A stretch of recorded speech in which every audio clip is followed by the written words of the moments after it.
India-US trade agreement is here, but the debate hasn't stopped. This, of course, is an interim agreement, and there could be more that lies still to come in the fine print. But even now, there are two major areas that have come into focus. One, will India stop the purchase of Russian oil, as the White House and Donald Trump have claimed, not just verbally, but in the president's executive order? And two, is India obligated to purchase $500 billion worth of equipment and goods from the United States of America over the next 5 years? While the opposition is targeting the government on the trade deal, there are others who are arguing that in a Trumpian world, this deal is as good as it gets. We'll be talking to two major experts to ask whether this deal and what we know about it is indeed a win-win, or has India given more than India is getting? I'm Barkha Dutt. You're with the Mojo Story. Moments ago, India's Foreign Secretary Vikram Misri has said that there will be only one factor and one factor alone in determining India's energy policy, and that is national interest. India has neither confirmed nor denied a very specific claim made in Donald Trump's executive order and claims by the White House. The claim is that India will entirely stop the purchase of Russian oil. The MEA has not denied or confirmed this, but the data does tell a story. There has been a sharp decline in the import of Russian oil in the last several months, and in December 2025, this import was down to a 2-year low. That said, even in the month of January in 2026, Russia remained India's largest supplier of crude oil imports at about 22%. Will this stop entirely? It's one of the many points that has come into sharp focus as the interim trade agreement continues to be debated. Let me welcome two very distinguished experts today as we continue to try and make sense of what we know, what we don't know, and what is still to be revealed. Joining us is veteran diplomat, Ambassador Bhashwati Mukherjee. Always a pleasure, ma'am. Good to have you with us. And also joining us from Washington today is one of India's foremost journalists, based, of course, now for many decades out of the United States of America, Seema Sirohi, who's also, of course, has an excellent book out, which I recommend that you pick up if you haven't already. So it's good to have both of you with us. Let me play out Commerce Minister Piyush Goyal's latest statement, this to ANI Smita Prakash, when asked specifically about whether there will be a cap on the import of Russian oil. Take a look. The buying of crude oil or LNG, LPG from the US is in India's own strategic interests as we diversify our oil sources. But the decisions are taken by the buyers, by the companies themselves. So the trade deal doesn't discuss who will buy what and from where. The trade deal ensures that the pathway to trade is smooth, ensures preferential access. Trade FTAs are all about preferential access to your competition. So the Commerce Minister has effectively argued in interview after interview that it is not his domain to talk about whether there will be a policy shift in the import of Russian oil. Foreign Secretary Vikram Misri has responded, but only to say that policy will be driven by national interest. I'll play out that statement also a little later in the program. Ambassador Mukherjee, let me start with you. In this face-off between Delhi and Washington over the last many months, India has been applauded for holding our nerve, for not getting drawn into public argumentation with Trump, and for asserting our strategic autonomy. But now there are those who are saying that as long as this ambivalence continues around the question of the purchase of Russian oil, that assertion of strategic autonomy is getting undermined, is getting diluted. From the MEA or from the Commerce Ministry, we don't have a specific, very specific yes or no answer on this issue of Russian oil. Trump's claims, of course, are very specific. How do you look at this business of the oil debate and the agreement in general? Thank you, Barkha, for having me on your program. The ambivalence is a natural when dealing with somebody like Trump, because when a deal has been finalized, and it is not conditional upon Russian oil purchase or not, but it is introduced as a conditionality by the president himself in oral statements. The last thing you want to do is to get into a tutu meme with him when you've avoided it successfully for so many months since he became US president. Because he revels in causing controversy in order to get his opponent off guard. That is the way he does transactional business, and that is the way he does transactional diplomacy. We don't do it that way. There is absolutely no ambivalence with regard to Russian oil, as Vikram Mishri correctly pointed out. Whether we buy oil and from whichever source, it depends upon our national security interests, our national needs, and how we plan to do the business.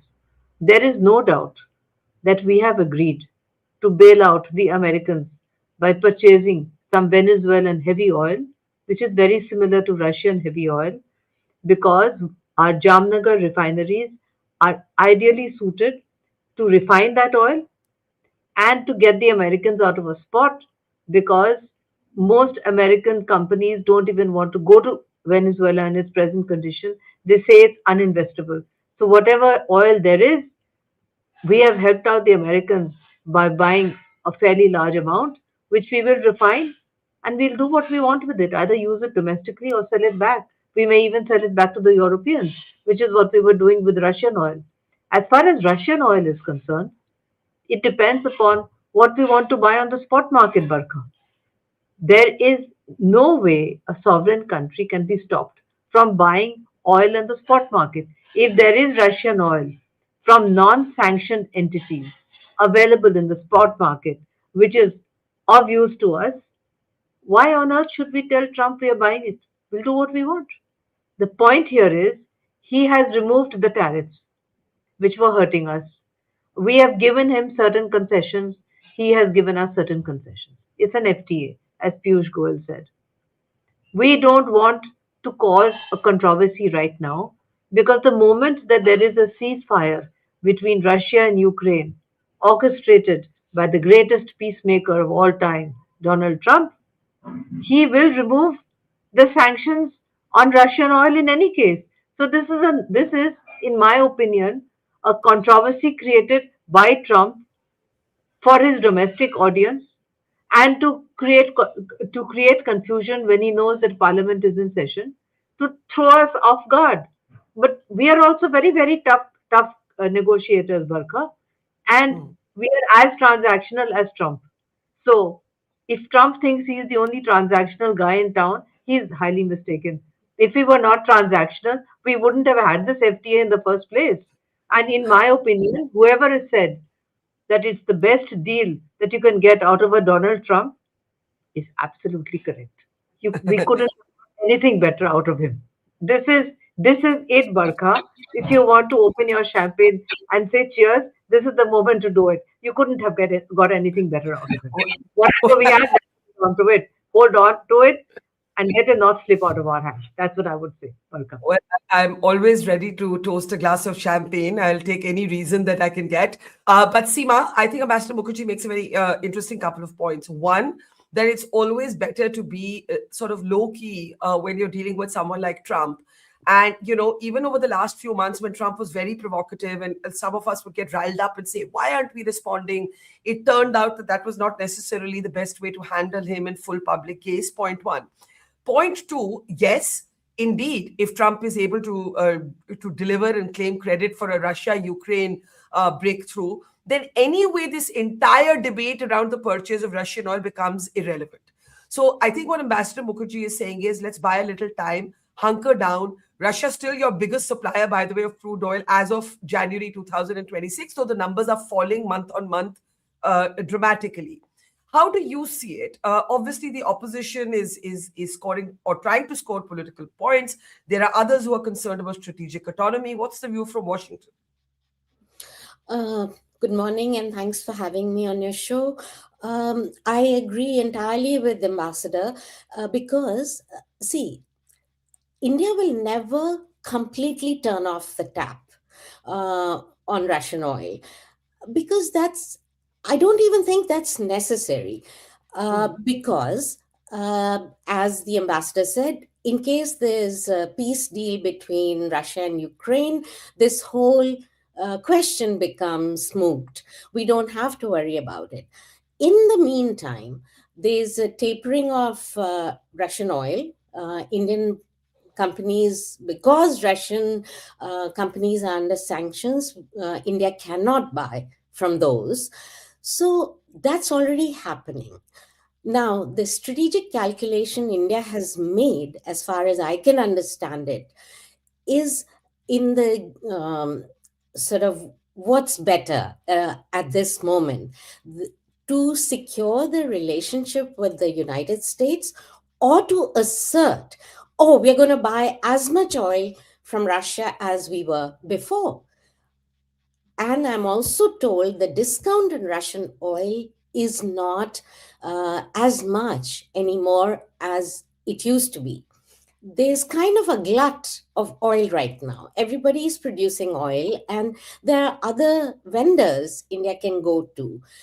And India has the option of maintaining the relationship with Russia by other means. So, this is um, an attempt to save the US relationship, bring it on track, because we've had a very tough year, as you know. It's been very rocky. And I think the government of India made the wise decision to take the deal. 18% is a lot better than 50%, right? And we are not in the world of 2 or 3% tariffs anymore. This whole thing has been weaponized. We've got to deal with the cards that are there. Okay, that's a broad consensus on the approach to handle Trump. Let me play out the newest statement that we have from the highest levels of foreign ministry, well, at least in the bureaucracy. The foreign secretary has spoken in response to a specific question on Russian oil and Trump's claims. Take a look. Naturally, when you are dependent to the extent of 80-85% on an imported resource, you have to have concerns about the possibility of inflation driven by energy costs. So it's not surprising, therefore, that our foremost priority is to safeguard the interests of Indian consumers insofar as energy is concerned, to really to ensure that they receive adequate energy at the right price and through reliable and secure supplies. And our import policy insofar as energy is concerned is therefore driven entirely by these objectives. So, nothing disagreeable or nothing to disagree with in that statement, Ambassador Mukherjee, but of course, it doesn't take the question head on. And I think what you're saying is, why should we take the question head on? We can continue to operate in the way that we have handled Trump all these months by not being directly confrontational. That's point one, and biding our time. But here's my question to you. The executive order that the president signed, of the president of the US signed to lift the punitive 25% tariffs on India, had a paragraph, and I think we have that with us. It specifically spoke of how America is going to monitor how Russia, what India is doing vis-a-vis Russian oil, and if India resumes directly or indirectly, then the president would reserve the right, based on his advisors, on whether to reimpose the tariffs or to even impose additional tariffs. My question to you is, should we be concerned that there's a sort of metaphorical Damocles sword hanging over our head on this? Not at all. Surely we have now got used to his tactics of bullying, blackmail, pushing, not accepting a country of 1.4 billion people on equal terms of sovereignty. This is not the way to deal with sovereign states. That you put a mechanism, it reminds me of when I was in school, when you'd have that head girl, we used to call her the principal spy for the teacher. She would point out this kid is doing this kid is doing that. This is it. He's trying to bully He's trying to show that he is the lord of the global order. He's trying to threaten, etc., etc. The best way to respond to him is exactly what Vikram Mishri just said, which is that we are hunkering down. We will buy oil on the spot market, which is not sanctioned. He can't stop that. We will not buy from sanctioned entities. That's why it's fallen, because it's very clear that those who are buying the oil have very deep stakes in the US market, and they are never going to take such a risk of getting into a situation where they would buy oil from a sanctioned Russian entity. We've never done that. In 2019, we stopped buying Iranian oil for the same reason. So we will hunker down. We will buy from the spot market. We will make sure that once the Russia-Ukraine conflict is over, and at the same time the sanctions are lifted, we will do what suits us best. In the meantime, what he has omitted to say is that we've got him out of a very big mess because nobody wanted to buy the Venezuelan heavy oil, because most countries don't have the necessary refineries to refine it. It just so happened that we have the refineries because we have been refining Russian oil, which is very similar, ironically, to Venezuelan oil. So we'll use the Jamnagar refinery, which doesn't make any distinction between Russian and Venezuelan oil. We'll refine it, and if and Yeah. that is the most hilarious part of the whole thing is that we may make a good profit by selling it back to the Europeans at a good price, like we did for the Russian oil. That's why I This said is we are a highly transactional country. We don't need Trump to teach us how to be transactional. We have been transactional from the time of Chanakya.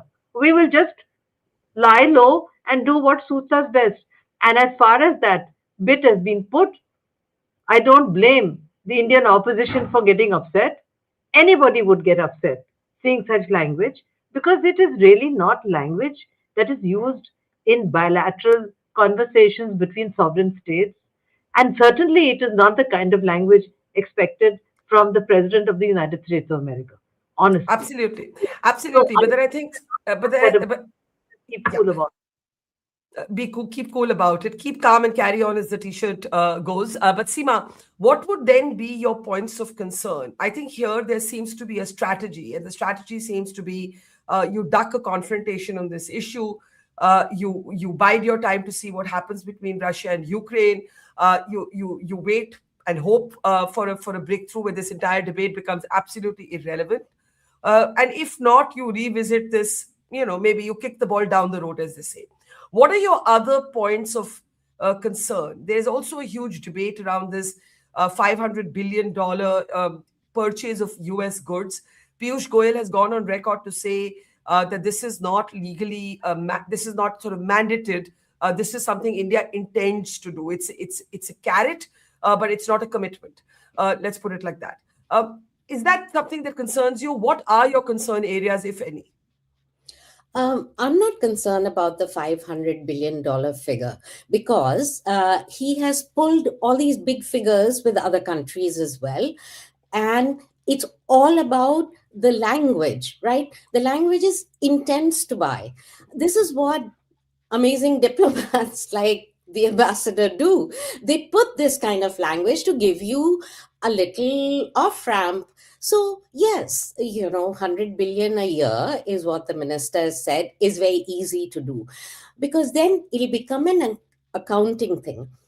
You're going to count everything you've ever bought, or is in the pipeline as the intention to buy, right? So Boeing planes have been ordered. Uh, they alone will amount to a big figure. So India will count everything, and Trump understands that. His people understand that. Is they can't force a country to say that you have to buy X, Y, and Z. But it is also true that there are things India does buy. It's the import bill is for India is high. So instead of sourcing it from other places, it could source more from the United States. And that gives both sides a win, in a manner of speaking. What worries me more than Mhm. this is the fact that all of the Russian oil, or much of it, will go to China at even cheaper rates. What does that do to Mr. Trump and his strategy of countering China? I mean, China is like sitting there getting all this oil at really cheap rates. So, hopefully, the adults in the room, if there are few, will press that upon him that you are actually ultimately helping China. Hmm. Even as Trump tries to find a strategy which is somewhere midway between confrontation and accommodation, all this is bolstering China. Hmm. That that's what concerns me actually much more. I think that's a great point, and we've already seen reporting on the fact that Russia is making up for any hit it gets from India by discounting prices further, and you're going to see this Russia China axis, as it were. And Ambassador Mukherjee, I think that's a great point. These are India's crude oil imports. I was talking actually about Russia to China sales that Seema was talking about, so we could come out of these. Yeah, Ambassador Mukherjee, do you want to respond? Brilliant intervention by Seema, if you don't mind my calling you by your name. Um, and I completely agree with her assessment. It will go to China at a cheaper rate. And the problem with Trump is, although he doesn't believe in communism, he actually has a very dialectical approach to China, to use communist language. He says he wants to weaken China. He says he recognizes that it's US's biggest adversary. But on the other hand, he systematically takes measures to weaken his allies, his strategic partners, and strengthen China. So actually, in a way, he's China's best friend. I'm sure Xi Jinping is very pleased that he's there as US president, because all the steps that he's taken so far, where has it harmed China? Not at all. It has actually emboldened China, because he's also weakened the rule based order in the Indo Pacific. He shows no interest in the Quad. He shows no interest in coming for a Quad summit to India. So this sends signals to China, for example, that it has a free hand to do what it likes as a hegemon in this part of the world, and that includes Taiwan.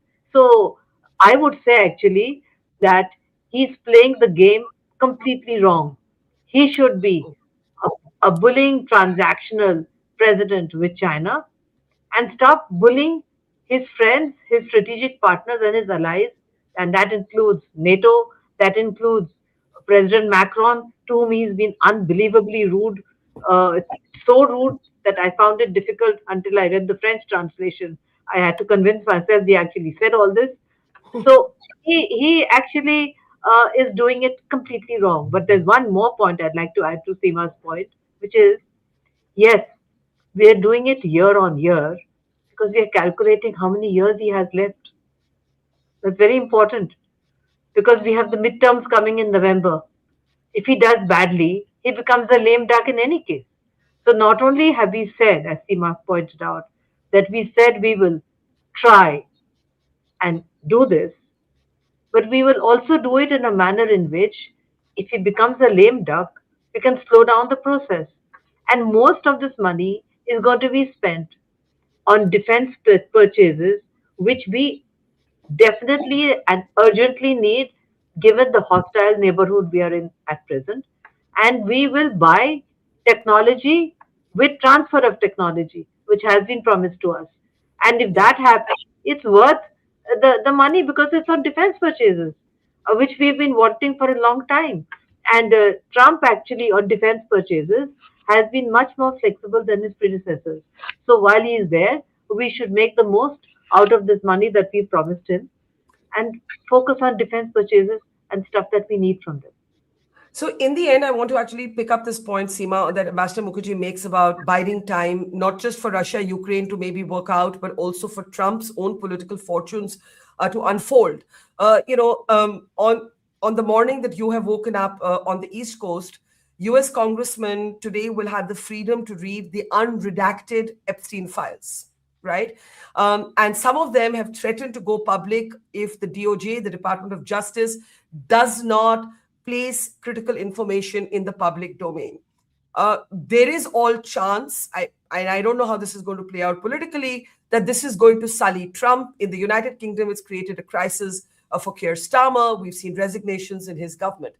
Uh, how strong a footing is Trump on right now, given the Epstein files and other associated issues? I mean, domestically.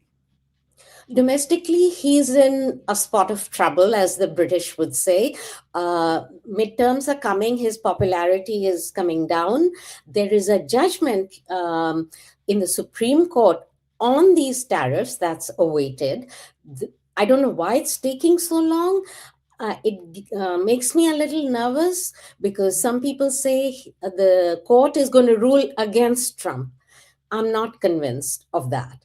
I think they're taking so long because they're struggling, and they might rule in his favor or find a way to allow these tariffs. That's another thing. Domestic problems from, you've seen what's been happening in Minneapolis. He's had to backtrack, recall some of these agents from Minneapolis. Yeah. So, yes, the Democrats, if they can use the opportunity, they have him on the back foot. And these troubles might multiply, but that's only if the Democrats can get their act together. Focus on one or two issues, affordability, inflation, whatever they want to focus on, but not go all over the place, with 100 other issues. So, yes, Republicans are breaking ranks. In the Senate, couple of them have said some things. Privately, they are really upset with the way Trump is handling some of these things. Publicly as well, a couple of them have begun to speak out. As you know, the law that was passed was with the help of one Republican congressman, Thomas Massey, and Ro Khanna from the Democratic side. They got this law that Trump had to finally sign, which has allowed the release of Epstein files. The files, there's just incredible amount of information, and it's really disturbing. Yeah, it is very, very disturbing. And it's going to be, as I said, now that all of Congress has access to the unredacted files, Seema, I'm imagining that even more, if there's a way for the Epstein files to get even more sorted, you're going to see even more sort of skeletons tumbling out in the next few days. Ambassador Mukherjee, let me give you a quick last word before we close. We have an interesting question from one of our viewers, Saurabh, who says India's greatest test vis-a-vis the US is yet to come. India hosts the BRICS summit this year and has to set an agenda for the summit. Trump has used strong language against the BRICS. And I think India, even if on oil we sort of duck this confrontation for now, we're not going to give up our parallel relationships with all of these other countries, because we've seen that America is not going to be always reliable. We've seen that now firsthand. Quick closing thought to you on what the next few months might bring. As far as the BRICS is concerned, Barkha, we have always said that we don't support de-dollarization. That is what upsets Trump most about some countries in BRICS talking about de-dollarization. We have never supported it. As far as the rest is concerned, we will set an agenda. Hopefully, the Indian diplomats will not let down India. We'll set a very diplomatic agenda, which should not enrage Trump at all. And we will go ahead with it. At the same time, we will send out reminders to President Trump's advisors that he is due to come to India for a Quad summit, because if he doesn't stick to groupings which are supportive of United States national and strategic interests, then he is also doing what he's doing with China. He is helping to strengthen groupings that are anti-Trump and anti-US. Is that what he wants? If he doesn't want that, then he should show some interest in Quad, of which India is the chair. I also wanted to add, Barkha, Yes. if you permit me 1 second, that what has also damaged him is the highly racist video, which he had to finally withdraw, unspeakable video about the Obamas. I have never in my entire life ever thought that we could descend to such a level. And it's not a good thing to alienate the entire Black community in the United States. This is a community which is strong, which is unified, which holds together the whole concept of what America means. So, if he's doing this, he's going to definitely lose out on a lot of available votes in the midterms. I just wanted to add that for what it is worth. As far as BRICS is concerned, great, let it come. And let Quad come too. We'll balance both. I can Yeah, assure you that the Indian Foreign Service will not let you people down. We are sure of that. Absolutely sure of that. I think the diplomatic corps has demonstrated that, in an exemplary manner under great pressure in the last few months. Just before we let both you fine ladies go for the morning and the evening, as the case may be, because we have 2 time zones here, we asked our audience, what should India do on Russian oil? And actually, the question was, should India buy Russian oil despite US pressure? And 62% say yes, we should. Now, of course, foreign policy isn't going to be made by sentiment on the street, but it gives you that sense, Ambassador Mukherjee, as you often pointed out, in post-colonial societies, there's a great sense of wanting to hold on to your freedom to choose. And Seema, just a quick closing comment. Do you find that there's any better understanding of India on the Hill? Or does it, is it where we were a few months ago? See, on the Hill, the understanding for India has always been good. It's only that the Republicans are too afraid to say anything publicly or to criticize Trump when he was, saying all kinds of insulting things about India. So you talk to anyone, they want this relationship to be strong. They have invested a lot of years of work in it, both Democrats and Republicans, conventional Republicans as well as pro-Trump MAGA type of Republicans. That's the irony. Capitol Hill actually is not as powerful as a check on the executive power anymore as the founding fathers might have imagined. So that is one of the sort of problems in America right now. The Congress is not as powerful. What they've done on Epstein files is actually a kind of exception, not the rule. The way they've been behaving overall is just whatever Trump wants, they give it to him. They have a very small majority in the House.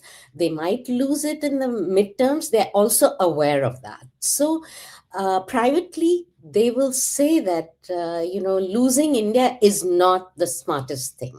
So they recognize it. The question is whether the people in the executive branch, whether people like the Secretary of State, Marco Rubio, truly understand that how much damage has been done over the past year. And if they do, they will take measures, because Rubio is a very intelligent person. He's the smartest person in this administration, in my humble opinion. And Jaishankar met him recently when he came for the Critical Minerals Conference. I'm sure they discussed all of this and how to spend this coming year, whether it's the BRICS summit or the Quad. So I'm sure they've discussed all that. I mean, on a lighter note, Sergio Gore has managed to get Trump to post about cricket in America. And we had a few nervous moments even in that match. And I think Indians would have been filled with great personal anxiety had we lost that match. So, well, at least that hoop we jumped through. Thank you so much, Ambassador Mukherjee and Seema Sirohi. Always a pleasure. Learn so much from both of you. Take care. Have a great day and see you soon. And to our audience, see you tomorrow. It's great to see you here. Thank you for watching our work. If you haven't subscribed yet, don't forget to click the bell icon and subscribe to Vote Her Story and support independent, robust journalism.